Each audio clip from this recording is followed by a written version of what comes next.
How would I like to be remembered? I guess somebody that gave 100% effort. Every point. I'm one of those guys that doesn't look ahead and like, oh, we need 5 points. Let's get 5 points. Let's get a pass, and then let's set the ball, and then let's hit the ball. I love giving back to the game that gave me everything. I'm just out here to help people. On this episode of Establishing Your Empire, I host Adam Johnson and LJ Luciano. Adam Johnson is one of the winningest players in pro beach volleyball history. He's won over $1.6 million in prize money with 44 event titles. Johnson and Karch Kiraly just missed qualifying for 2000 Sydney Olympic Games when Kiraly suffered an injury in the final qualifying event. He won the King of the Beach in 1994. He was a member of the U.S. national team, a 3-time All-American at USC, and is in the Hall of Fame. Also joining us is LJ Luciano, who co-created the self-proclaimed coolest group in the Sand Wannabes. The group has over 10,000 members and provides a medium for players of all levels to find where to play, meet other players, and chat about volleyball.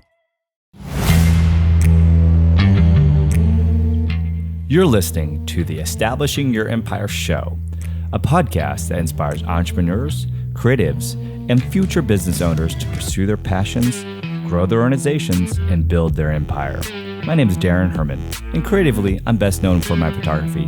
But business-wise, my claim to fame is growing a company from $15K per month in online sales to breaking the $1 million a month barrier. And I'm sitting down with interesting people to talk about their process, the lessons they've learned, and how they have established their empires. Welcome to the Establishing Your Empire show. I got a special show here. We got 2 different guests. So I got Adam and LJ here, both volleyball kings of the court here in Austin, Texas. Well, at least one of them is. But why don't we start off and give a quick kind of overview of who you are so people who don't know who you are. Well, my name is Adam Johnson. I grew up in Laguna Beach, California, where I played volleyball. I started playing volleyball at age 13, kind of late for volleyball. Played all the way in high school, got a scholarship, went on to play USC. After USC, was on the national team for a couple of years, decided to forego playing on the national team and go overseas and play in Italy. So I left the team and was banned for life. That's a good one to have on the resume. And then I knew once I came back, I started playing on the AVP tour, and that started in 1990 until 2000. And moved to Austin, Texas in 2006 and started a indoor and beach juniors program here in town. And it's still alive and kicking. Wow, LJ? Well, I'm not going to be able to top that. So I started playing volleyball at 34 years of age, which is a little late, obviously. So I'm basically here because I created the Sand Wannabes, which is an enthusiast group in Austin, and it's grown to other cities in Texas and one in Oklahoma, with a goal of being the VFW or the Elks Lodge of beach volleyball, where you move to Baltimore, you move to Phoenix, and you can just plug yourself into that volleyball community because you were a Sand Wannabe in Houston, Austin, Dallas, wherever. And I just a lover of the game, really. So let's start off just so, a lot of my audience is going to be more of these entrepreneurial folks, all this stuff. So let's dive right into how many championships have you won, stuff like that. So people say, okay, this is somebody who is not just a volleyball player. This is, somebody who's been around the block a long time. Right. Well, I have total of 45 open victories worldwide. 9 of those, which are majors, like 5 U.S. championships. I have a world championship. I have a King of the Beach. I'm sure there's one in there that I'm missing, but those are the types of tournaments that we've been playing, and I've been very fortunate to be able to travel, all around the world and see some pretty cool places. And LJ? So Sand Wannabe started with 20 individuals, literally 20 individuals that lived in an apartment complex, and now we're up to about 10,000 members. So it was a slow, gradual, organic growth, and now we've become kind of a force in the beach volleyball community. I love it. So LJ, you want to start off with some questions, or how do you want to run this? Because I think we're going to kind of go back and forth a little bit. Okay. Well, I have several.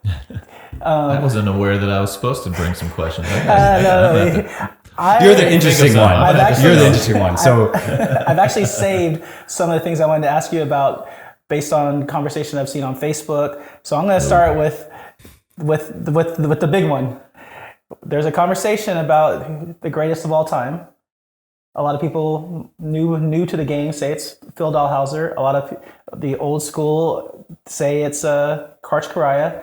You played with and against Karch. You obviously know who Phil is. So I want to get your thoughts on why you believe Karch is the greatest of all time. You were on that thread. I was on that thread, I started throwing some bombs at you, but no, I think the thing that's unique about that is you're going to be we're going to be debating that for forever. It's just two different eras, two different athletes. I think I did say on that thread, at least Karch won on both courts where Phil didn't. And I'm not saying that Phil can't. I'm well aware that he is a very, very good player, very talented. It's just a different game on the big court, period. I can't say, I could say that Karch is the best because he's won the most. He's a guy that, with all his gold medals has brought a lot of players. He's raised their level of game, and I think that's a big part of somebody's being the best or whatever. And I'm not saying Phil hasn't done that or can't do that because I've never played with him. I've only played against him once. In 2005 in Santa Barbara, and they pretty much smoked us. But that was when I came back after 5 years of hiatus. So 6-1, half dozen the other. If you go purely on open victories, it's Karch. Hands down. Now you say, well, he had so many tournaments to play, but I don't know if you remember I said that. I don't remember but if Phil plays in this up until Karch does, and he plays in 10 tournaments a year, which whether they're international or here, that's pretty easy. He's going to surpass playing Karch. So he needs to win. If I'm mistaken, I think he needs to win 60 of those 70, which I don't know is going to happen. Wow. But that's part of it. So tell us maybe one of your favorite stories or favorite matches that you've had in your career.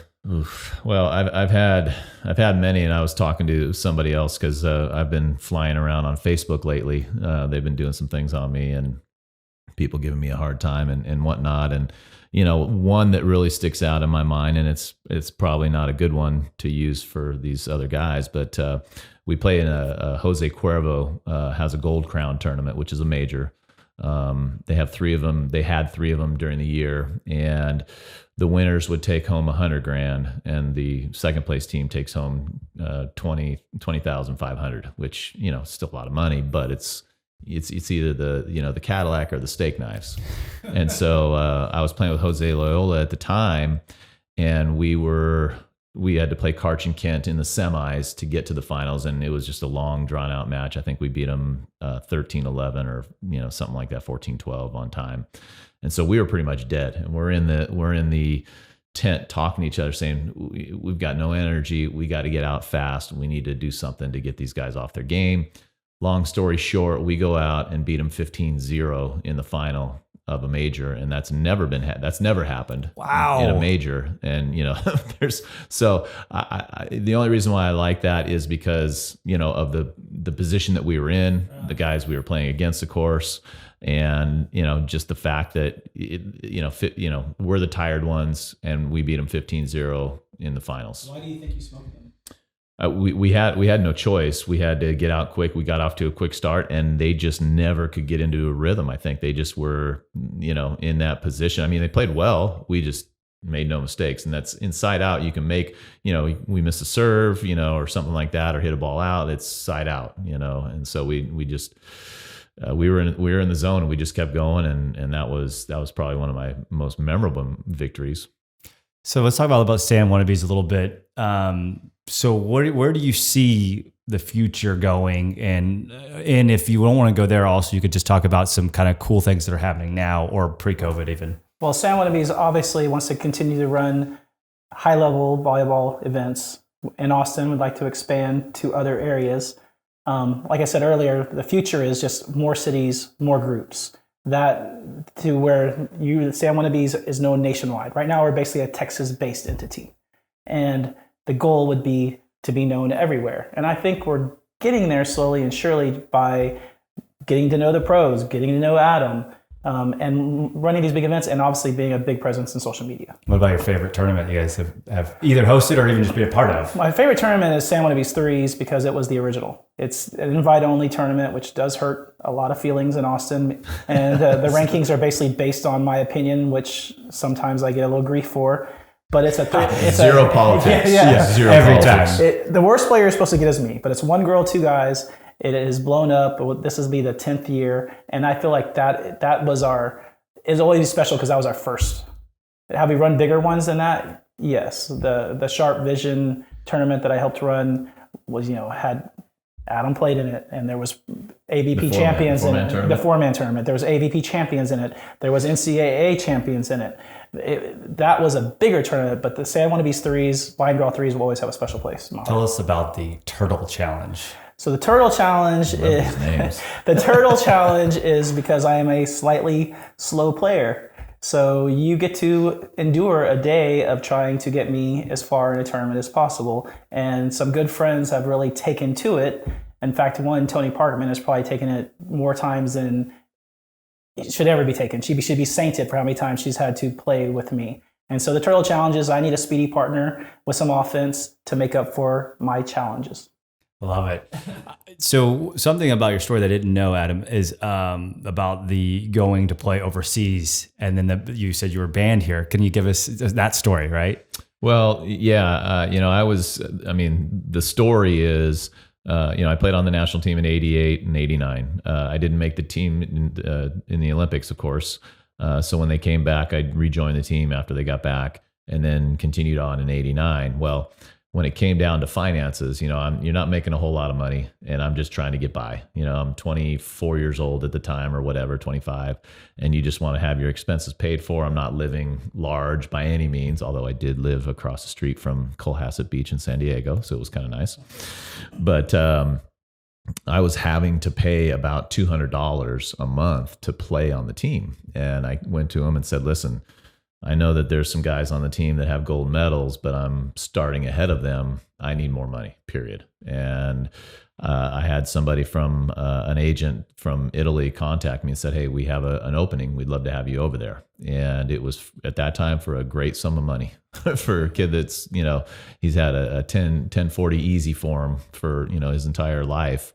And I told the national team, I said, this is my deal. And they couldn't help me out. And I said, okay, then I need to leave. And then threw out the threat, you'll never play on the national team again. And I just said, well, then I guess I won't ever play. And then I go over there and play, end up getting married to my wife, over there, which was very cool.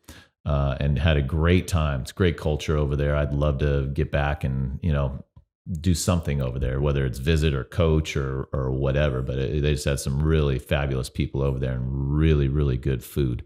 Any regrets with that decision? Not at all. I had a very successful beach career. I doubt I would make the kind of money on the tour, on the team that I did when I was on the tour.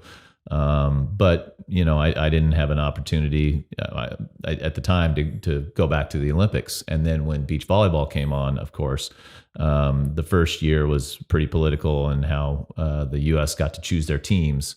And unfortunately, Randy Stoklos, my partner at the time, injured his ankle right before our first match. We had two opportunities to win to be one of the teams.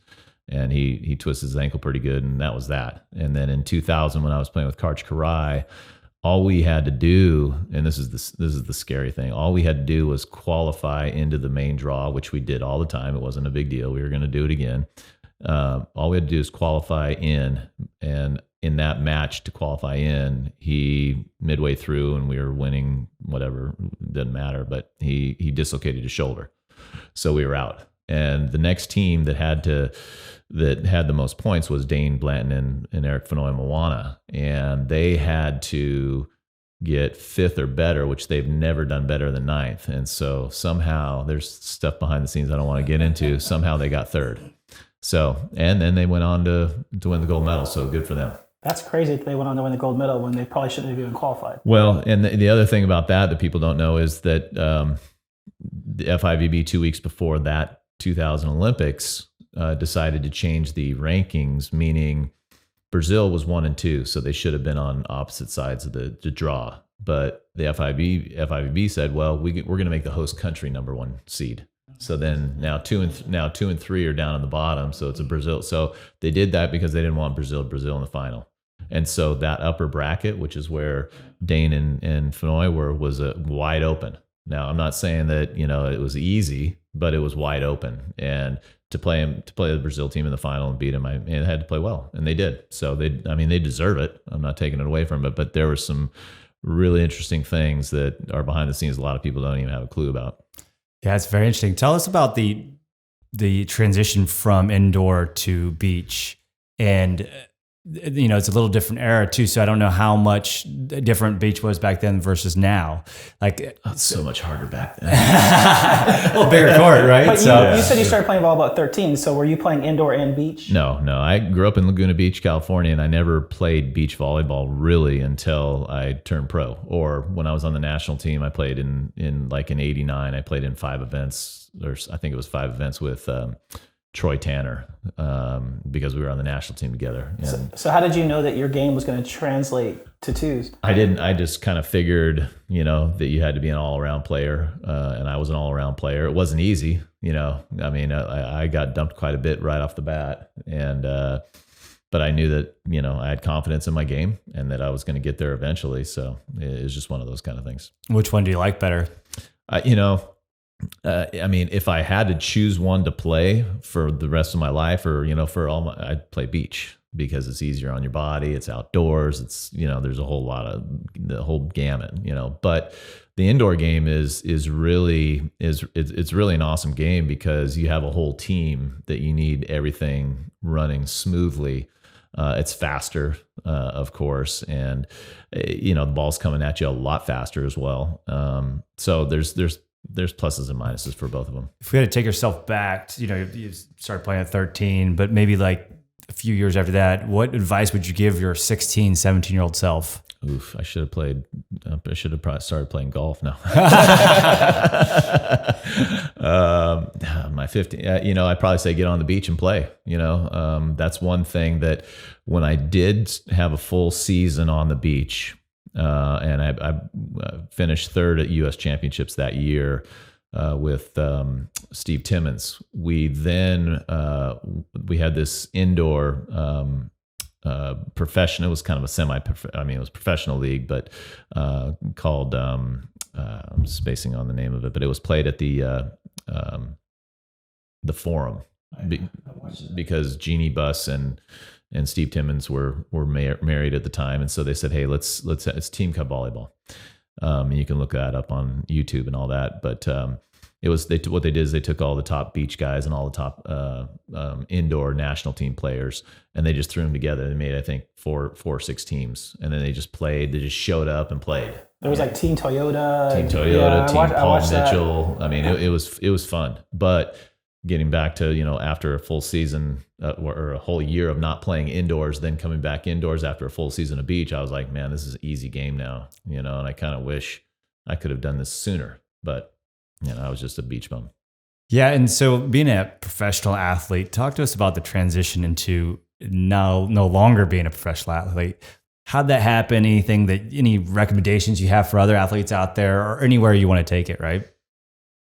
Well, I'm not your typical. You hear a lot of these stories like, oh my God, what am I going to do now? I'm an athlete. So I was easy. It was easy for me to transition into coaching club volleyball, junior club volleyball. So for me, it was just a continuation of doing what I love to do, and I'm still doing it. So it wasn't real hard for me to do. I think the one thing that I brought to the table was the efficiency, making sure everybody's there on time and doing all this kind of stuff. And, I still to this day tell people that I've only been late to a tournament or a practice twice in 17 years, which is unheard. It's unheard of. And people kind of go, what's so big about that? I'm like, that's huge. Right. And one of the reasons I was late to one of my tournaments was because my daughter at the time, I actually brought her to where we both had tournaments in San Antonio, and I brought her to where I was playing And then I figured out I was in the wrong spot, so I had to take her. So she was late, so she had to do coach on one. And then I was late, so I had to do coach on one, and she got to give me one too. So it was kind of one of those fun things. But those are the types of things, and just the preparation, for the teams, and I teach them like they're professionals, and whether they're gonna be or not, they're at least gonna be taught that way. So you say obviously showing up on time is very important. What other things, because I think I want people to understand that you are arguably in the top 5, number 6 American players of all time. And if you go on earnings, yeah. So I want people to know that you don't want to prop yourself up, but I'm going to prop you up right now. Okay. You are 2 injuries away from the Olympics. You are a Hall of Famer. You did play for the U.S. indoor team. So I want you to talk about what are some of the things besides being punctual that people that made you the player you were. Like what do you think was that separating? Because that from being an Open player, Texas Open to California Open to AVP champ, it's little gradients of differences. Yeah, you hit it spot on, and from what I can tell, and I'm working with a lot of the Open players around here in Texas as well, and I'm by no means saying anything about anybody. I'm just saying what I know or what I see. I was blessed with athleticism. Okay. I had an offer to go play football at Berkeley my senior year too, to kick, to punt. Probably could have walked on, played soccer somewhere. So for me, it was just about, now I know what sport I'm playing, and now I got to put all my focus on it. So I think that you have to have a drive. I think you have to want to be better also. There's a lot of guys that say, I want to be better. But, if I'm working with them or I see them do something, I say, listen, I've been telling you this and, over and over and over and over and over, and it's still not happening. So I think that the drive, the goals, the self-confidence, I think all that stuff is kind of wrapped into being that type of player. There's a lot of players that have that maybe don't have the skill, and they have to work their tail off, but they get there. And it's just a matter of when I was playing, when I first started playing, I was paying all my expenses to the tournaments and stuff like that. And I didn't worry about not making any money. Whereas when I got good and we hung out with some of these players that are trying to make it, they're like, I gotta finish 13th just to eat tonight. And I'm thinking to them, that's the wrong thought process. You should not even worry about that kind of stuff, because that brings it, that thought brings it right into your game, and it just puts a lot of pressure on you. Just like all the kids nowadays in club volleyball, their parents put so much pressure on them for scholarship. I didn't even know what a scholarship was my senior year in high school until I actually got one, in the mail. But now they're like at age 12, oh, there's the UT coach. He's here watching me. Oh my gosh, at age 12, I'm like, really? So early. So were you the Michael Jordan kill it in practice type, or were you I hear Johnny Hyden only does, if there's 8 reps, he only does 8 reps. Were you the overachiever in practice, or were you the just do what you need to do and get out of there? No, I practiced hard. To give you another example, when we had to do sprints, whenever you do something wrong or you don't win the drill or whatever, you have to do sprints. And so when I was at SC for 4 years, I never lost a sprint, right? So that's kind of where my mind game is, right? So it's starting to sound like if there was a spin the chair contest, you were all in. You were going to win everything. Well, and I'm very competitive too. Yeah, I tell the story all the time to everybody. I said, my wife and I get up at the same time. I'm getting the first cup of coffee. Even if she's standing right there and she's already poured her cream in it, I'm grabbing I'm like reaching around, grabbing the cup of coffee. I get in trouble for that. So, yeah. Did you meet her in Italy? I did not meet her in Italy. We were high school sweethearts, if you will. Oh, nice. I kind of we started going out after I kind of graduated that summer, but we'll call it that. 31 years coming up in March. So that's great. So also to tie it back to the professional volleyball career, what about some stuff that you wish you would have done that was not so much on the court? like off the court things, some things that maybe you might have recommendations for young athletes out there, or even just what you wish you would have done? Well, I think, looking back, and this is just from my career, I wish I had gotten my real estate license right off the bat, because my wife and I probably we bought 6 houses in the time that we were married in California. That would have saved us a lot of money. So that's one thing that I think that you can do, and especially nowadays. And, again, when I grew up playing, we were making a lot more money than these guys are now. These guys, unfortunately, it's hard to survive. So you have to have a job, like a 9-to-5, or you got to be an entrepreneur. I think that something that's good for a lot of the guys or girls is to start a beach club. Because you got your name out there, you're a professional playing on the tour and all that kind of stuff. I have no idea, like Sarah Hughes, I have no idea why she doesn't have a program. Maybe she's just so focused and she makes enough money on her sponsors that she doesn't do that. But I suggested that a while ago. I said, all you have to do is show up sometimes and have some other people run it for you, kind of thing. But I think the kind of things that you're involved with volleyball, because it's all about marketing. It's all about the social media and all that kind of stuff, which, our social media when I played was NBC. Right. So, and why do you think that players aren't making as much? We have the obvious thing as the TV contracts aren't as good, but it's something with the sport, right? Or who manages the sport, or however you want to take it. Well, this is my take, and it's easy, it's everybody's got their own opinion, but I think that when the AVP decided to send teams to the Olympics, we gave full power to the FIVB, meaning they now have the strongest tour in the world. They can call themselves the best. They have the best players on the world on their tour, which before we always did. Even up until 2000, we still had the best. So I kind of look at what's happened with the Olympics is there's only 2 or 3 teams now that are really making any money, and I don't even know how much they're making, to be quite honest with you. I don't know that Phil Delhauser, even if he's the best player for the United States, I don't know if he's making the kind of money Karch was from his sponsors. I just don't know. And do you think that if Phil Delhauser or whomever it was as the top players, do you think that Karch Kiraly was just more marketable, or do you think just the sport has lost some viewership? I don't think they've lost viewership. I think that they've lost a lot. They've lost a lot of momentum.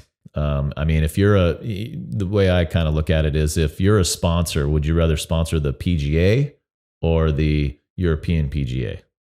Right. Now, I'd want to be the PGA. So now that's the FIVB is the PGA and the AVP is the European, because it's so small. There's other things that have been going on, but and I think we're seeing a microcosm of this happening with the live streaming on the smaller events. And the Sand Wannabes, big piece of this, where it's getting thousands and thousands of views for a low level tournament. Way high level in my perspective, but low level in the national scheme of things. Why don't you LJ, maybe talk to us a little bit about like what you're seeing there, or maybe the future, anything that you have there. So it's very regionalized. So when you do a live stream, mostly the niche sport, as it is right now, are watching it. But we do get views from California and Florida, because everybody's starting to get to know each other because of social media. But getting back to what you said a little while ago about, I think one of the problems with the players that are, let's go 27 and under, they are only attacking social media, where y'all were attacking national sponsors, big name sponsors, where there's this feeling that you get 1,000 likes, that you did something. And I'm a social media guru, and I realized that didn't bring you any revenue. So there's a difference in the way the younger players are looking at marketing themselves and making money. And I don't think it's attracting Miller Lite, and Ray-Ban and back like that stuff back in the day, where y'all made some big time decisions that changed your personal incomes. Mm-hmm. I think someone, was it the Oakley you changed? Someone went from Ray-Ban to Oakley or something like that, or it wasn't me. It wasn't you. Okay, no, I was always a Ray-Ban guy. You were the Ray-Ban guy. Okay, yeah, but or Bausch and Lomb, as they call it. Yeah, but those are national names that everybody can recognize. Right now you have Clean Skin. Nothing wrong with that product. but you have a lot of smaller Kona Brewing. But that's the problem though, because you get the Nikes, the Coppertones, it was Spalding for me, but now Wilson, those types of Kodak, those are national brands that I had. I mean, I was probably the most sponsored athlete out there. Did you have an agent? I had an agent for a little while. Did they bring you the deals? He killed my buzz the first. Okay. After my first, I signed the contract for him. It was a 2-year deal. And for X amount of percentage, I just signed my Nike deal. I won my first tournament that day. I drive him home to LA. He says, "Hey, you need to come upstairs for a second." And he goes, "I'm going to need more money." And I go, "Are you joking? You're joking, right?" And I turned around and walked away. I said, "I signed this contract. This is what it is for 2 years," which was a buzzkill, and it was inappropriate for him to do that. Yeah. But but I think that the tour back in the day, we had 24 stops, and so when we were able to go out and get those sponsors and say, "Hey, we're going to be at these 24 tournaments. We got NBC, we got this and that," that's NBC. I went from zero to hero in 30 tournaments, and then you get the guys like, Hovland, who's pissed off at me because, he spent 10 years trying to get to where I got in 3 tournaments. And that's just the way it is. I mean, I wish we had social media back in the day. I think it's great for the guys, but like you said, I think that they can use it a little bit better and do different things. But it's attracting the crowd, and it's just not what it used to be.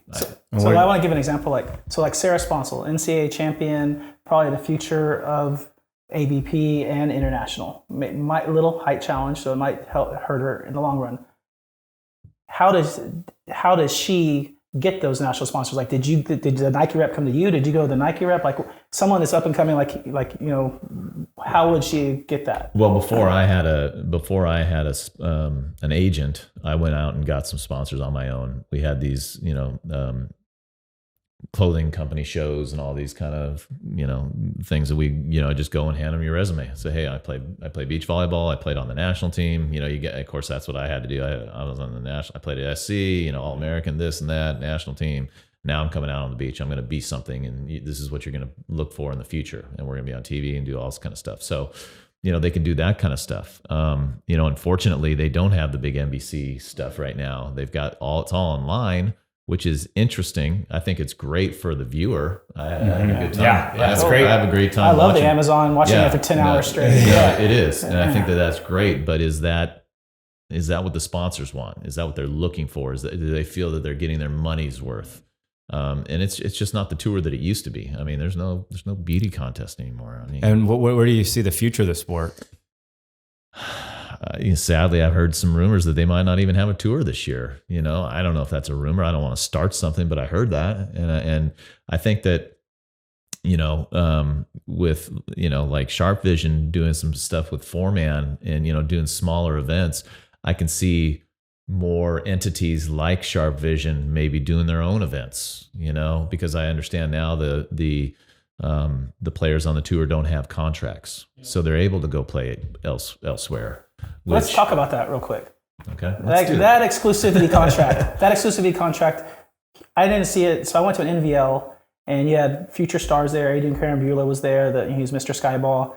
Who? Adrian Carambula. Exactly. He plays for Italy. He plays for Italy. They call him Mr. Skyball. He played in the Olympics. But anyway,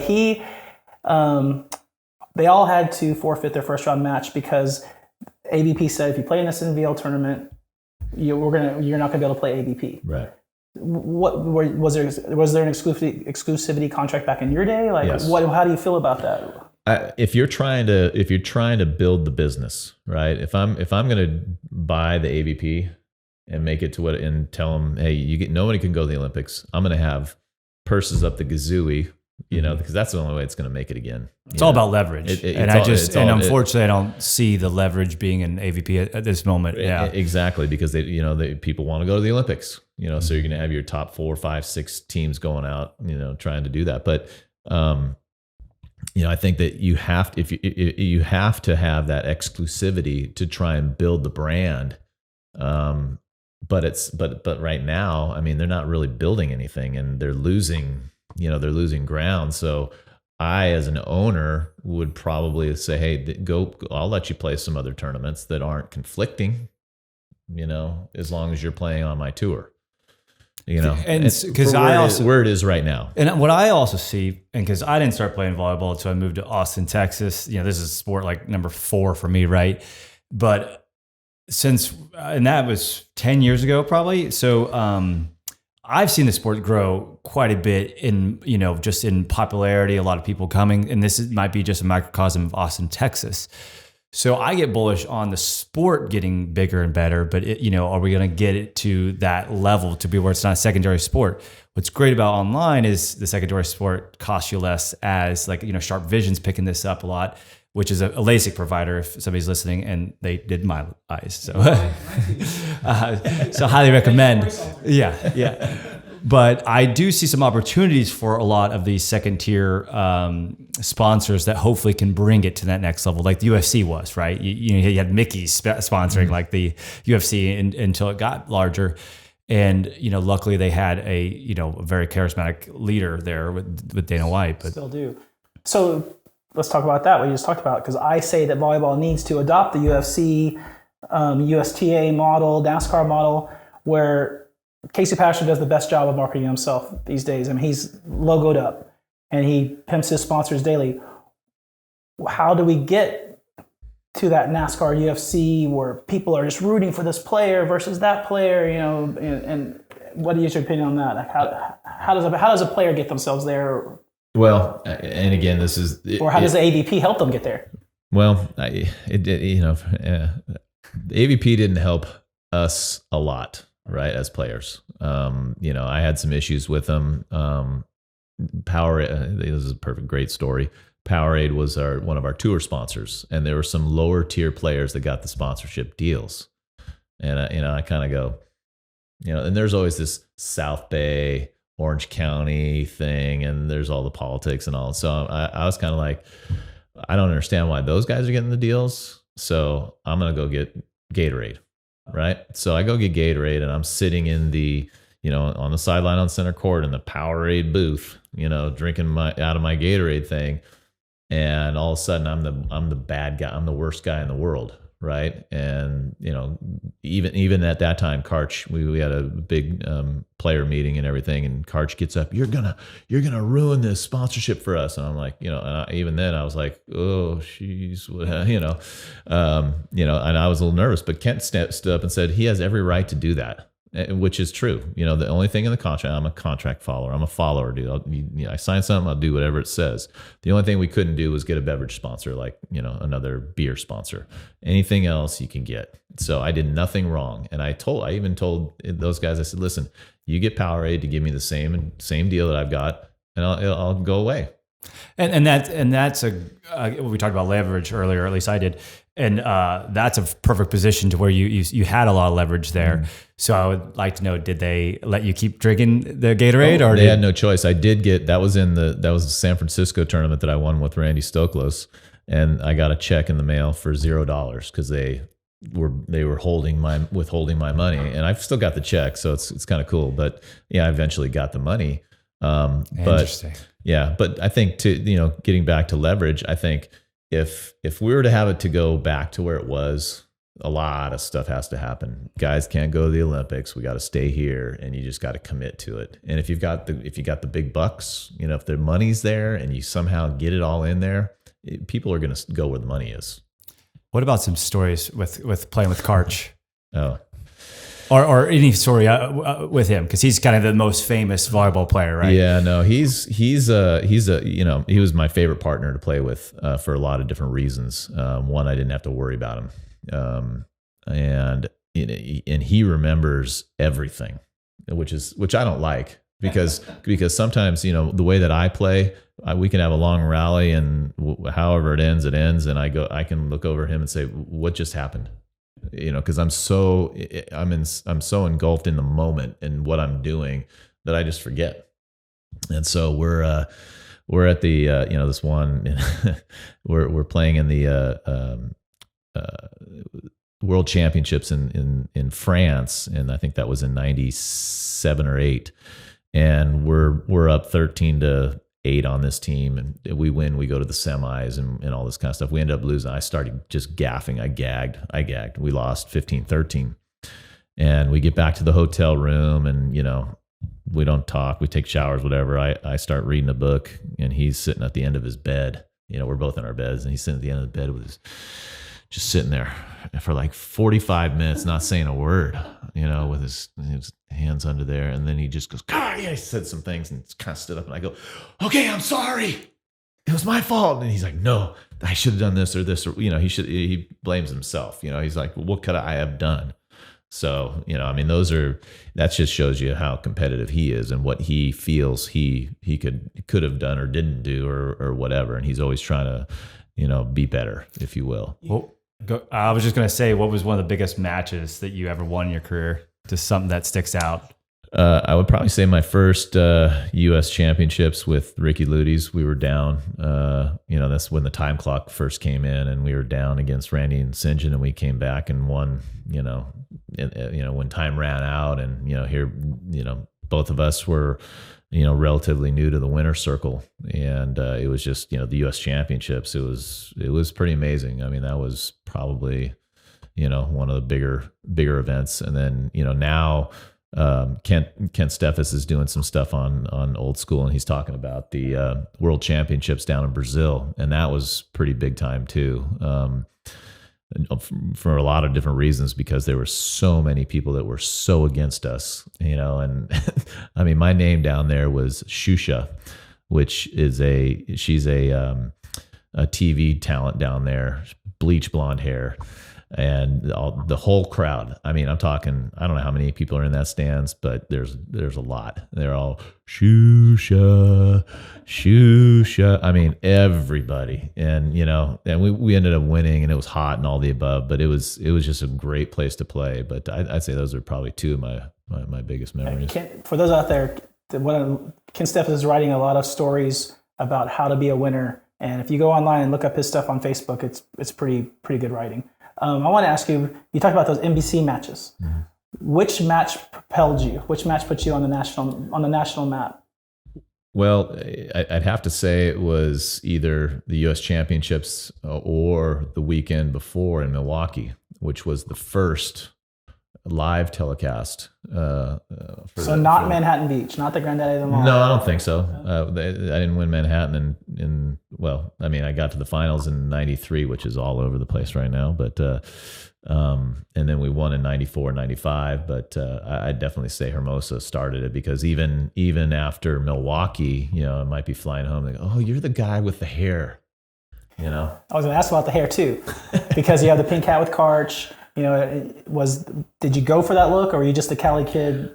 Or were you trying to create an image? No, well, I honestly, I was not trying to create an image. When I was playing on the national team, we got our hair cut for free by this guy named Edward, like Edward Scissorhand. And this guy was like a big time salon guy. I mean, he'd travel the country, the world, and show people how to cut hair. And so he just did it for free. He was a great guy. He cut my hair. I just said, go ahead and do whatever you want to do. And so he did this. And I actually, he was down in San Diego. And when I, moved back up to Laguna to play on the tour and stuff, I mean, I probably went down there for another 5 years to get my hair cut. Okay. And then he moved, and that was my buzzkill. But yeah, so I have to give it to Edward. I think because this is an entrepreneurial podcast, I want to ask you about a big one. And that's the getting over disappointment. Like you talked about your 2 Olympics, that you should have made the Olympics if it wasn't for injury.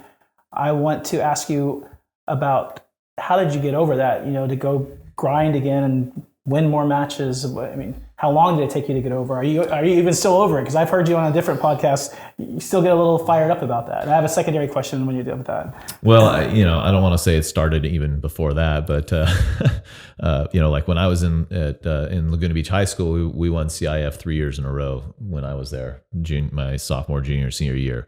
Then I went to SC. We were in a rebuilding year, my freshman year, so we went from 8th to 3rd. And then the next 3 years we lost in the finals, 3 years in a row. So I was used to, I don't want to say losing, but those are the kind of things, that's kind of where it started. But, I think that for me, it just gives me a little chip, on my shoulder, to where I can, I missed out. There's nothing I can do. Randy gets injured. Karch gets injured. There's nothing it's nothing I can do. And, I can just, channel that energy into training harder and trying to make up somehow, and the only way to make up is winning, in that situation, or having more fun and, getting more sponsors and that kind of thing. I'm similar in that mentality. What I always kind of say is creating action, doing things. That's how you're going to get over something, right? That's how you're going to move past something, and as opposed to just sitting and dwelling and then just hey, it's over. Mm-hmm. And I do that not just for the large stuff. Like when you're just upset about something, like go do something about it. Even if it's something small, it'll make you get out of your own head, right? Because I think sometimes it becomes was it the puncher's mentality or the loser's mentality, where they're just the sparring partner is beat, and you can become where you're just okay with losing. And I feel like the greats are, even though they might lose a lot, they get over that. There's that whole Michael Jordan took, how many missed winning game shots, but he still took the next one. Right. And I feel like sounds like you have some of that in you. Take a beating, but I'll get you next time. Well, and I guess I have the fortunate, opportunity to say I've done other things too that a lot of people haven't. And, you lost 3 times in the finals in college. Yeah. Did you even get there? It sucked. I'm not going to lie, but, there's always next year. There's always something, that's even greater than that, the next thing. I want to talk about notoriety. So I have this theory, I even ran it by Daran, that you're kind of the 5th Beatle. The 5th? Yeah, because there's Kariah, Sinjin, I guess Steffes, and I can't remember who I was going to say the 4th one is. Do you view yourself sometimes as you're just off that Mount Rushmore, like you're from the 90s group of winners? Like, it's an interesting thing, and I asked Karch to play after we almost beat him to get to the finals of the U.S. Championships in '90. We were up 12-8, and we ended up losing 15-13. But I believed at the time I was better than Brent Frohoff, who he was playing with, and so I called him. I called Karch. I said, "Hey, I think I can do better than him." And he just said, "Well, I got to stick with Brent. We've gone through a lot." And I said, "Oh, that's fine." So had we hooked up at that time, would I have a lot more W's? Absolutely. There's no doubt about it. But I was kind of the odd man out because, you had Sinjin and Randy, you had Karch and Kent, you had HOF and Dodd, and then everybody else. And, I'm a firm believer of keeping with the partner. I'm not one that's going to go from one to another, to another, to another. A perfect example was when I first came back, I was training with Ed Ratledge, right? So for 2 months, and then we play in our first tournament. This is my first tournament back. How old was he then? He had to have been young because this was in 2005. 22, 23 years old. And so, this is my first competitive tournament in 5 years. And I was terrible, not going to lie. And we lost, and he dumped me. And I was like, man, this is how it is today, right? You don't have you have no vision whatsoever. And so when I think it was a couple of years ago, we were both up in the Amazon booth together, and I walk in the door, he's right there. I'm standing there, I'm like, no. Cool. And he turns to me and he just says, "Adam, I just got to tell you," he says, I made the dumbest mistake of my life, and I just go, "Dude, that was 100 years ago. Let it go."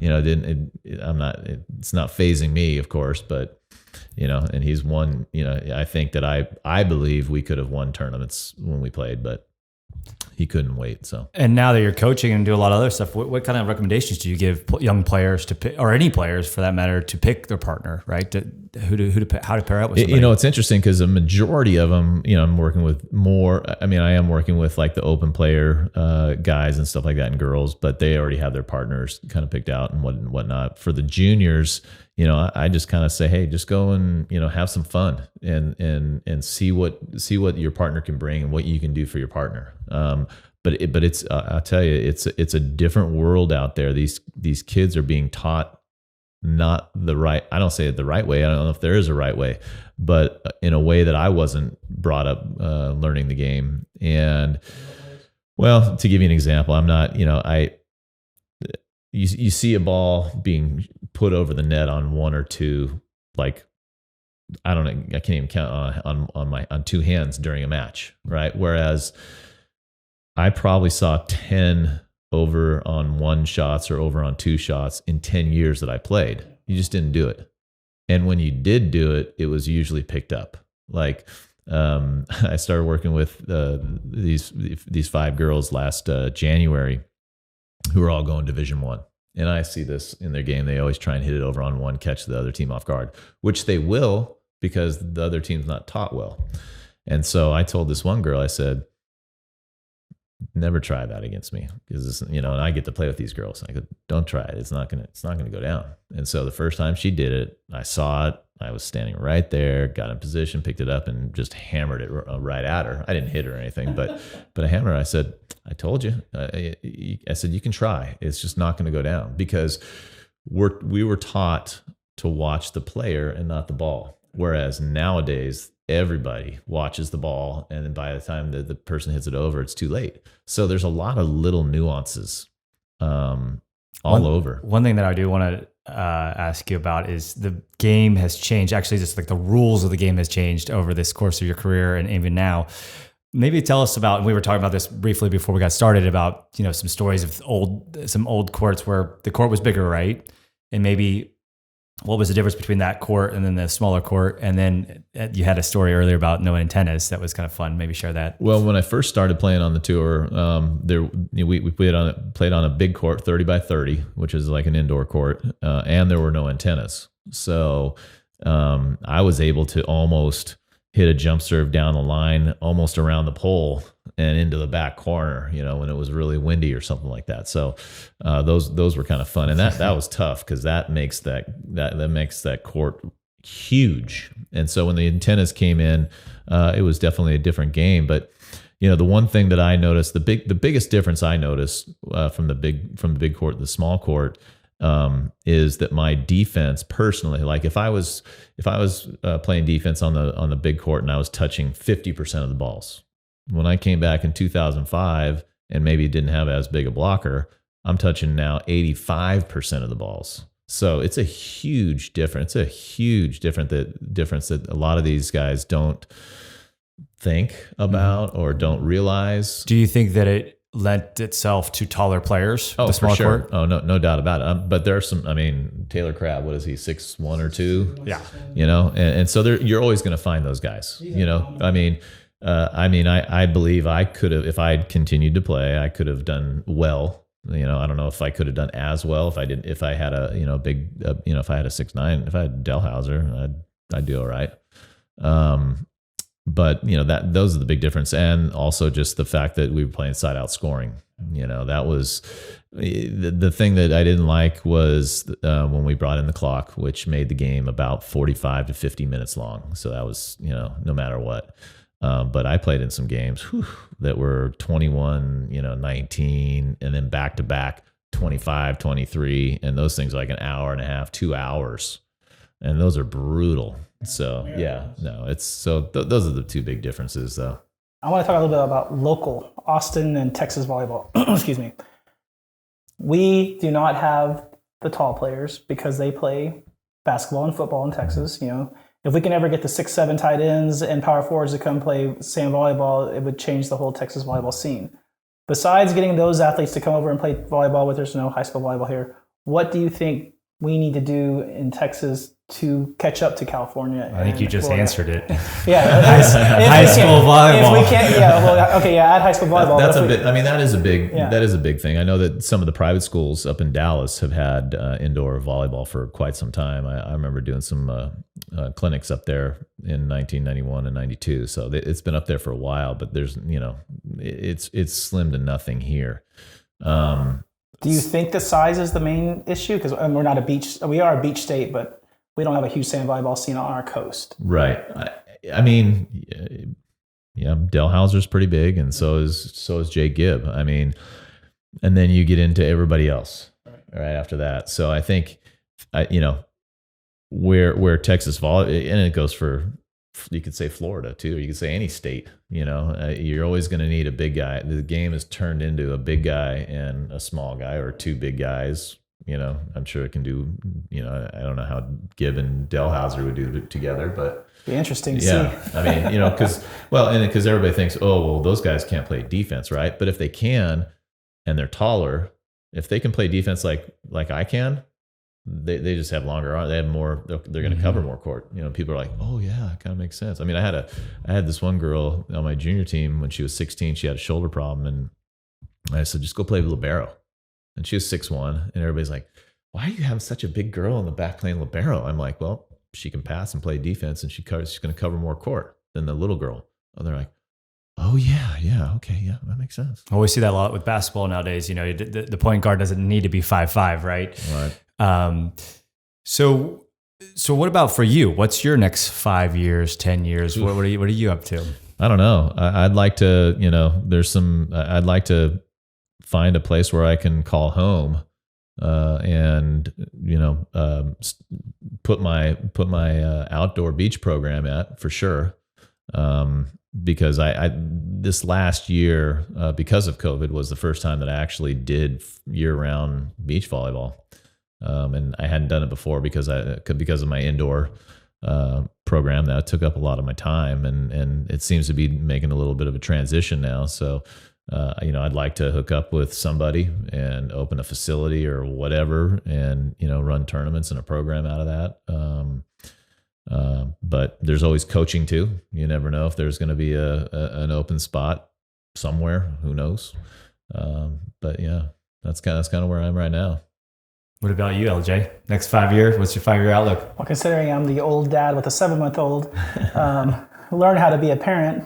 That's the first one. It's easy. Yeah. Just let them fall down a few times. I would like to, along the similar lines, I'd like to run a venue. I believe that when it comes to running events, it's kind of where my talent lies and what I should have been doing probably most of my career. And like I said earlier, continue to grow Sand Wannabes. Add cities, get more people involved, more events, maybe some branding, and see where it goes. What about any mentors around the way, or anybody that kind of helped through your path of your career, or even before then? Well, I credit my high school coach a ton, even though he gives me grief on Facebook.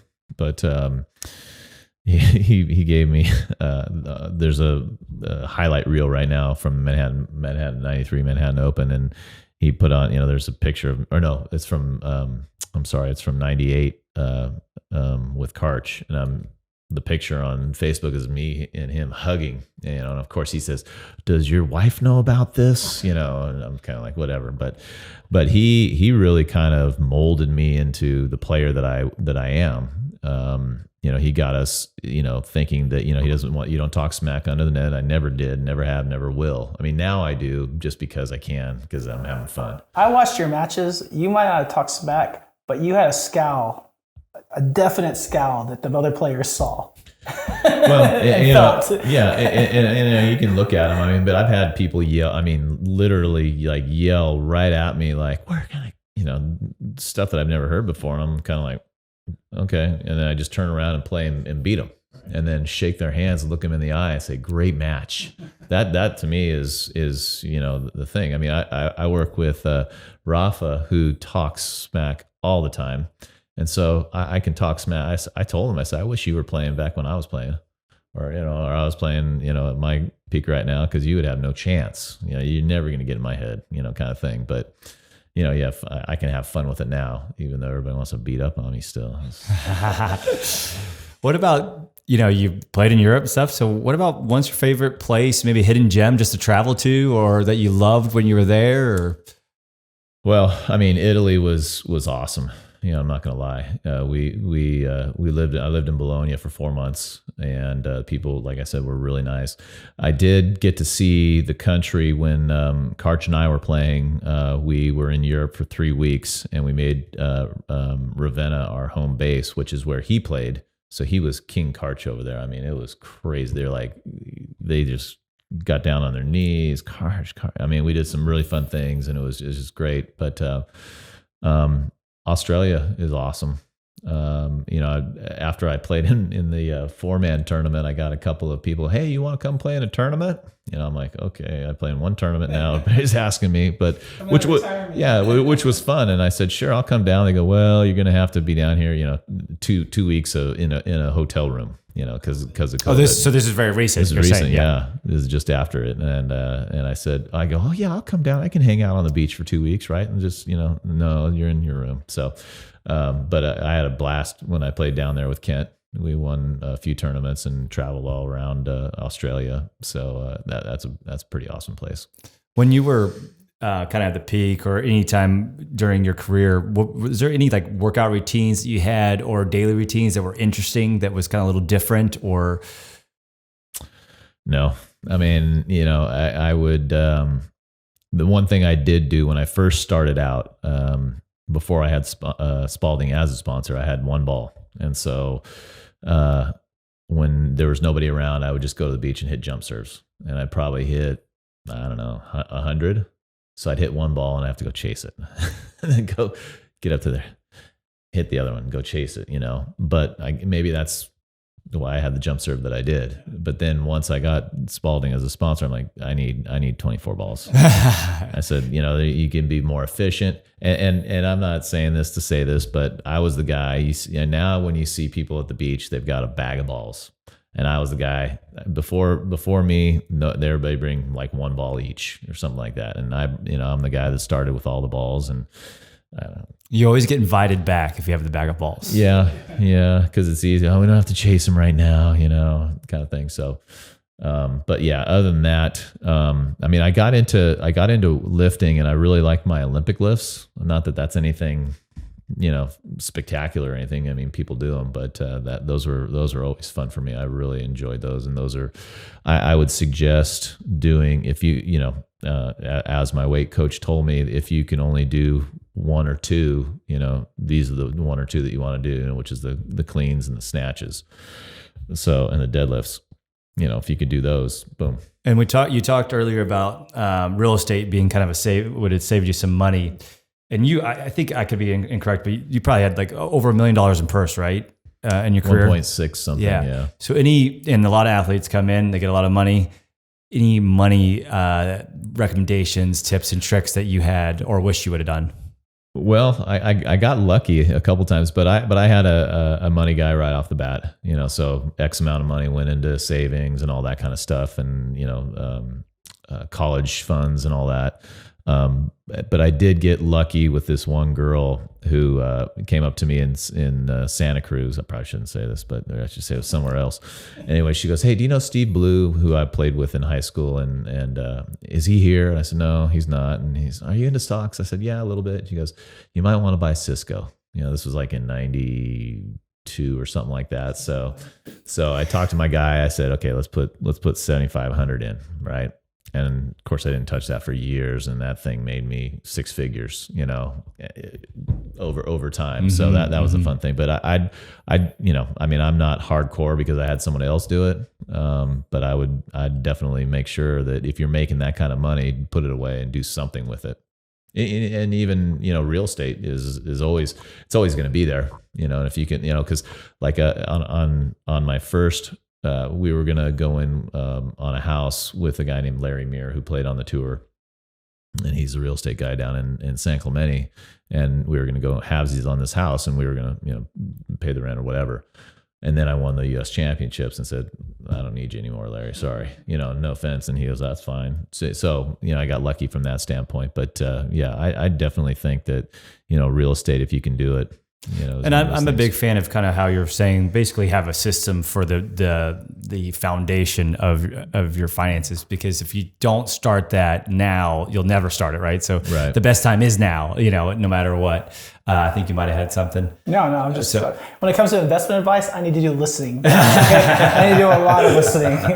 Yeah. I like reinvesting in yourself too, though. I mean, that's kind of getting back to what I said earlier.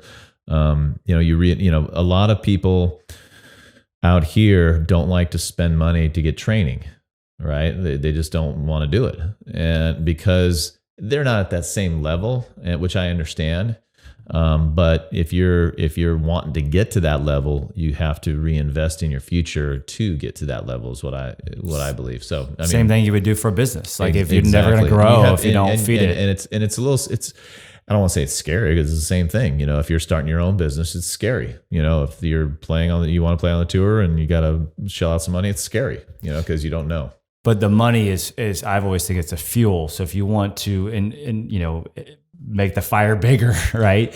You're going to have to feed it a little bit. And that's where you find the difference. I think a lot. A lot of people have talent, right? Like I give a perfect example is Karch and I. We both got dumped by our partners. Kent dumped him when he got injured, and then Kent stole Jose away from me. And then I got injured, and then when we came back towards the end of the year, we were beating those guys, but those guys are physically and everything physically better than us. Mentally, maybe not, because we beat them. So I think that there's definitely, when you get the guy that's like, okay, I'm going to buy a $500 plane ticket to get there, and I need to make some money. That's not going to help. If you just go there saying, hey, I paid $500. I'm going to play. If I win some money, great. If I don't, I'm coming back and training harder. Did y'all have coaches in the 90s? No, and someone mentioned that because there was someone that was saying, I'm not that, I don't know if working with a coach is going to help or whatever. And I had a coach, Jim Mingus, who's, he was one of the players that won he won more opens than I did on the tour at the time. But I honestly didn't learn anything from him.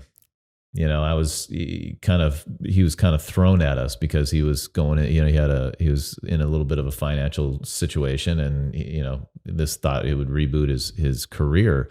But he didn't teach me anything. He was more of an arm, but like with a lot of the guys around here that I'm working with, I believe I've got insight in the way that I can tell them how to do, what to do in what situations and how to go about it and all the training methods. That's a lot different. He just was there. He didn't, he was just kind of, I'm hitting balls at you. I'm not, he didn't tell me anything about the strategy or anything. Just putting reps in. Yeah. So Daran asked you earlier about fitness routines.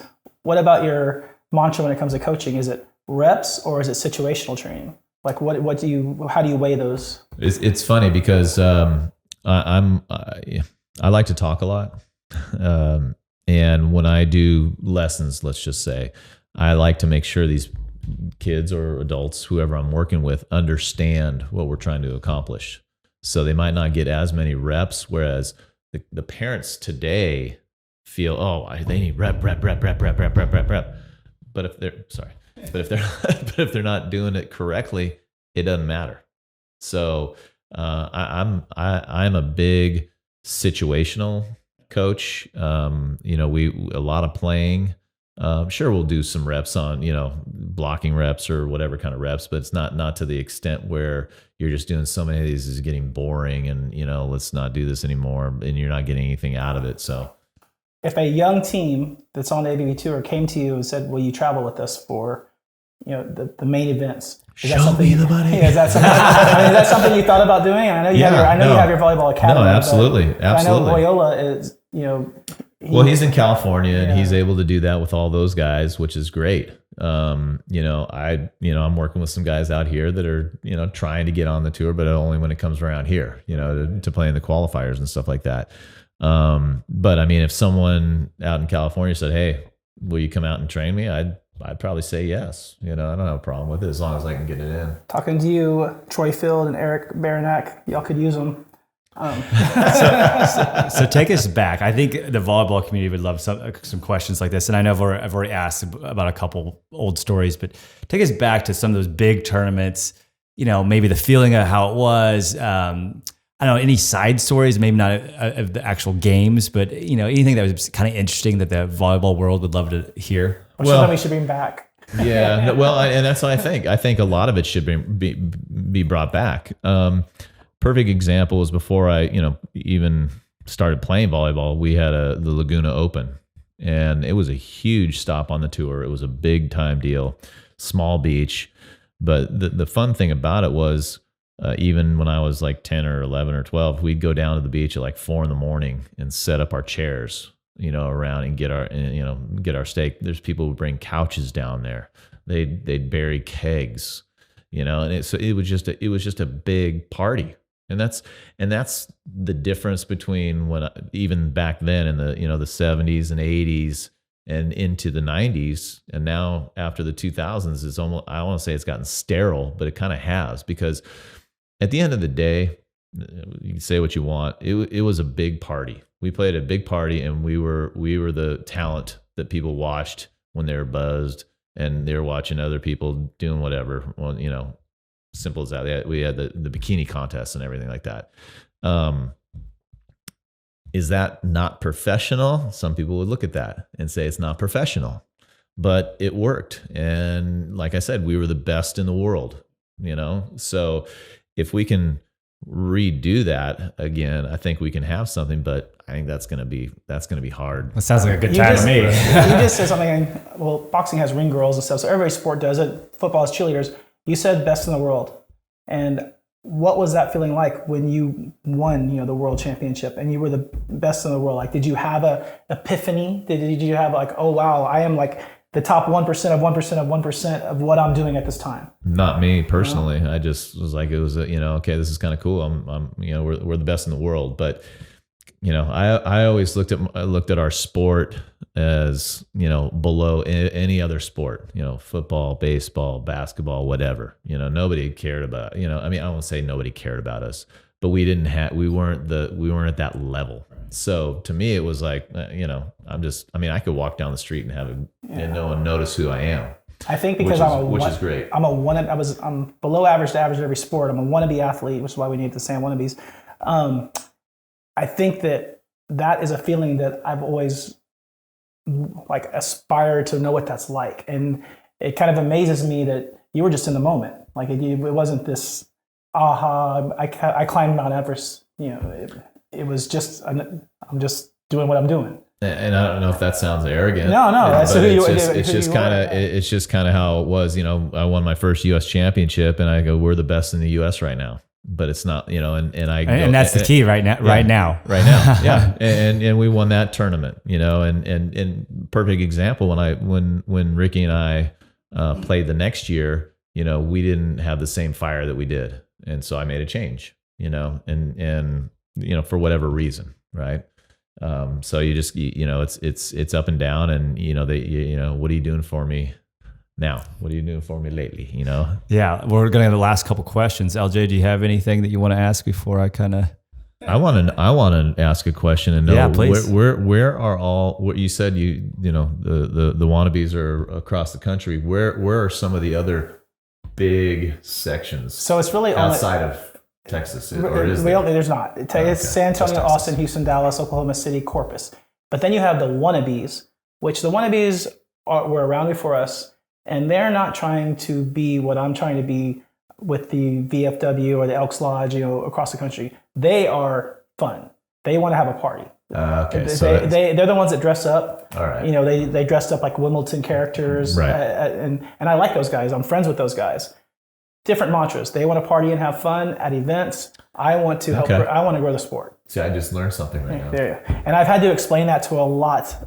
Because people will tag the Wannabes, they'll tag the Sand Wannabes. They're like, well, the Wannabes are more of the Gulf Coast volleyball party group, and we are trying to be something more established. Yes, we want to have fun. We throw the AVP after party when it comes to Austin, which hopefully it comes back to Austin.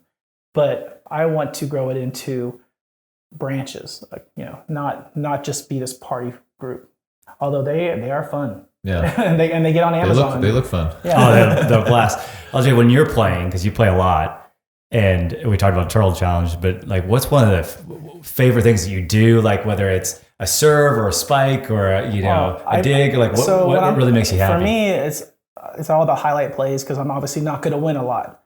Obviously, I do chalk trash. So saying what you're going to do and then doing it, like I'm going to serve you short again, or calling out Cuddy and hopefully you don't put that Cuddy in the net. And I love that. My dad was from New York, New Jersey, so I have a trash talker's background.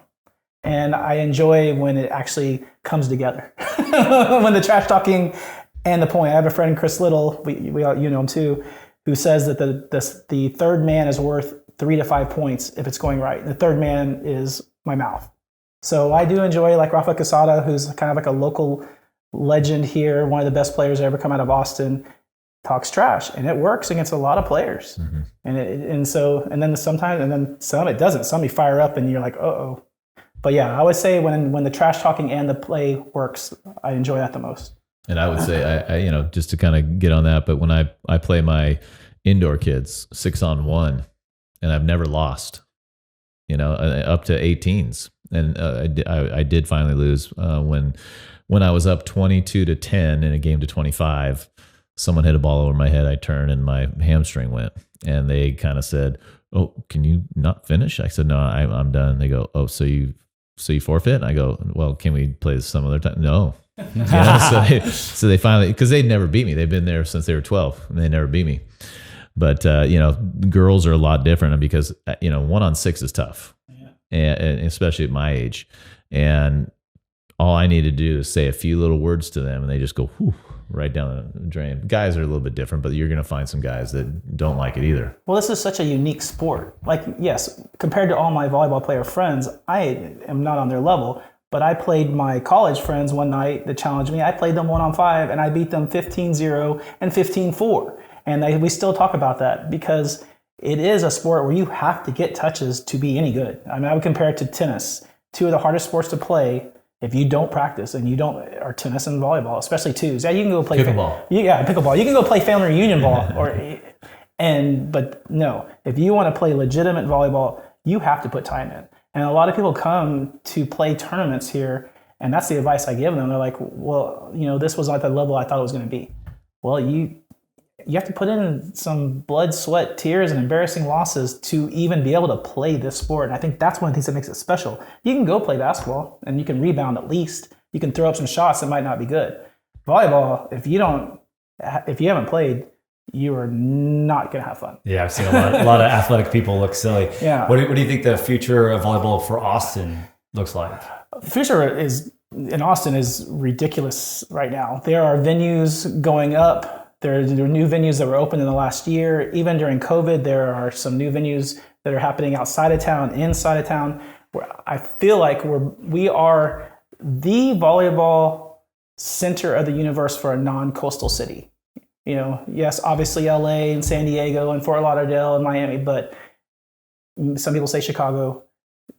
There's not a bigger volleyball scene. And I would like to give some credit to Sand Wannabes for that. I mean, it started, 10 years ago when it was 20 people, we would go play tournaments and no one knew each other. Now everybody knows each other, and you pretty much have to advertise in the Sand Wannabes if you want to fill your event. And we've built a community that's just growing, and investors are starting to see that. So hopefully we become a destination. We already have a lot of pros coming year round. We have a Hall of Famer living in our city, so it's just a matter of getting the word out and continuing on the path we were on. I feel like we are on an upward trajectory where maybe the AVP isn't and California isn't. We are definitely upward. California's always going to be right here. Yeah. And I talked to a lot of the college beach coaches, and they say that besides California, Texas is the number 2 recruiting state. Wow. Over Florida. So I think that, that's a big deal. I mean, I started when I first got here in 2006, 2007 was my first summer. I started my beach program, and it was just to because there was no college stuff. And it was just to get the kids to do something different than what they're doing. Unfortunately, these kids, I don't care what sport they're playing now. They play one sport from age 8 until they're done. Specialization is terrible. So, to play, if you're going to play volleyball, at least give them a break from indoors and go play beach. Use the same skill, and it's going to make your indoor better, and it's going to be better on your body. Those kind, and it's just a break. But I would like to give a shout out to there's some Austin entities. Ozzy's Bar and Grill, Danny Brinson owns it. You have Project Serve with Bobby Jones. You have Tim Oliver at Woolies. You have Ashley Ivy with AJV. You have some stalwarts and that are really growing the game in Austin, and they do deserve credit because they were doing it when there wasn't much of a scene here, especially Aussies. I mean, if you've never been to Aussies, downtown 2 courts, it's a one-of-a-kind establishment probably in the country for volleyball. So I would like to at least let them know that, hey, they've provided something special in this town. And there are other entities that are blowing up and popping up, but those several entities definitely grew the game here. And we'll definitely miss Aussies because that land has already been purchased. But they're close to downtown. That could be years away. So. Yeah, hopefully. But yeah. So this is my last question. I end every podcast with this. We'll start with you. How would you like to be remembered? Oh boy. How would I like to be remembered? I guess somebody that gave 100% effort. Every point. I'm one of those guys that doesn't look ahead and like, oh, we need 5 points. Let's get 5 points. That bothers me more than anything.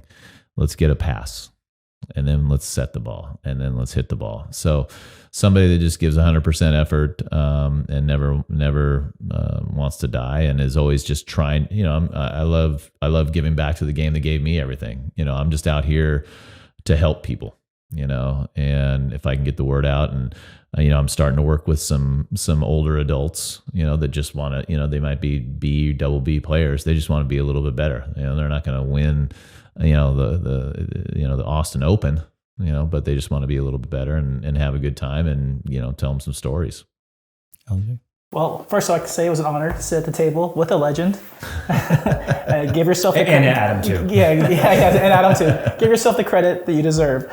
I want to be remembered. Well, first of all, I'd like not to have this happen for a long, long time, Yeah, exactly. But I'd like to be remembered just basically as a loyal friend that really just cared about having a good time and creating great events for that good time. I love being the facilitator. I'm not ever the center of attention, the person that's got the dance party started. Oh, that's not what I mean. But I'll create the event. And I love being that event creator. So I hope people walk away like, hey, we loved going to LJ's events. And they were always fun. There was good food, and there was mostly a good vibe. And that's really what it's about. Not good mostly, vibe. always. Always, yeah. Well, I love it. Well, Every once in a while, there's a little drama. Yeah. But that's a lot. That could be fun too. Well, guys, it was a big pleasure to have you guys on the podcast. Really appreciate it. It was great to get in person and have talk about volleyball. Thank you for having us. All right, cheers. All right.